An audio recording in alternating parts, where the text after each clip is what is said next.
How to find and replace the character in Excel.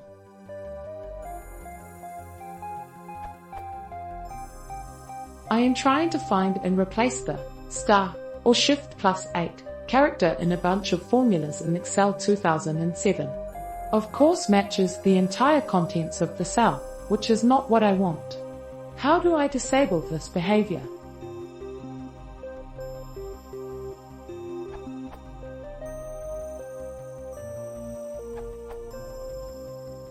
Find and replace, Ctrl+H. Search for. Replace with whatever. Cheers!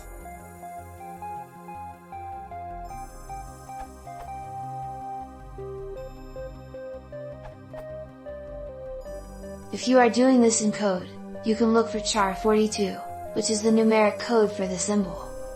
Depending on how you do it, you should even be able to use the char42 in a worksheet formula.